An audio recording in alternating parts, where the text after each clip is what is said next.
ఇప్పటి వరకు పర్వాలేదు.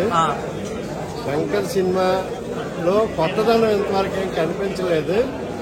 సెకండ్ హాఫ్ ఏమైనా కొత్తదనంతో చూపిస్తారని వెయిట్ చేస్తాను.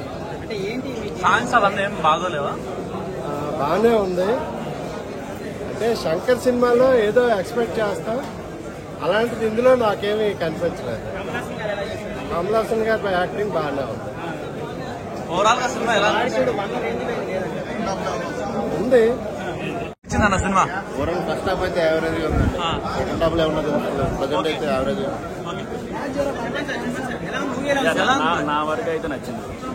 అంటే శంకర్ మార్క్ అయితే ఇంకా కనిపించలేదు, బట్ నార్మల్ గా అయితే బట్ ఏదైతే చేంజ్ చూపింది నాకు యాక్చువల్లీ కార్టూన్ ఒక రిలేటెడ్ చూపించాడు, అది బాగా నచ్చింది.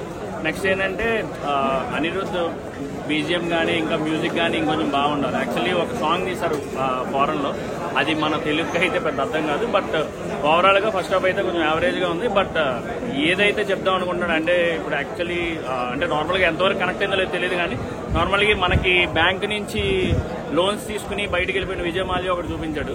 సో అదొకటి బాగా నచ్చింది. నెక్స్ట్ ఏంటంటే మెయిన్ గా ప్లాట్ వచ్చేసరికి కమల్ హాసన్ ని అంటే నార్మల్ గా స్టార్ట్ అయిన తర్వాత 20-25 మినిట్స్ అలాగే ఉండదు. యాక్చువల్లీ నా వరకు ఏంటంటే స్టోరీ ఏదైతే చెప్తాం అనుకున్నాడో క్లారిటీగానే వెళ్తుంది. బట్ సెకండ్ హాఫ్ మీద ఓవరాల్ గా డిపెండ్ ఉంది. ఏంటంటే ఫస్ట్ హాఫ్ నార్మల్ గా జనాలందరూ ఎలా చూస్తారు, ఓకే ఎలా ఉంది ఏంటి అనేది చూస్తారు. బట్ నా వరకు ఏంటంటే ఓకే ఏదైతే ఇప్పుడు మనం నార్మల్ గా భారతీయుడు చూసినప్పుడు కూడా ఏదైతే మనకి కరప్షన్ ఉందో దాని మీద బేస్ అయ్యింది. సో ఇది కూడా సేమ్ దాని మీద ఉంది. బట్ సెకండ్ హాఫ్ అనేది ఎలా అవుతుంది, సో ఏది కొత్తగా అంటే ప్రతి మీరు చూసుకుంటే ఇప్పుడు ఒకే ఒకటి చూసుకుంటే మనకు అంతవరకు తెలియదు ఒకరోజు సేమ్ అని చెప్పేసి. సేమ్ ఇందులో కూడా ఏదో కొత్తదనం ఉంటుందని అనుకున్నాం. సో సెకండ్ హాఫ్ చూడాలి. ఇంతవరకు అయితే బాగానే ఉంది. దీని ఎఫెక్ట్ ఏమైనా గేమ్ చేంజర్ మీద పడే అవకాశం ఉందా? అదే ఉండదండి.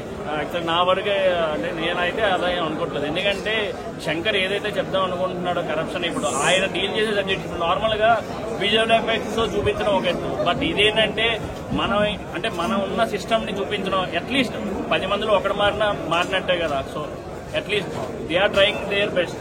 So will see.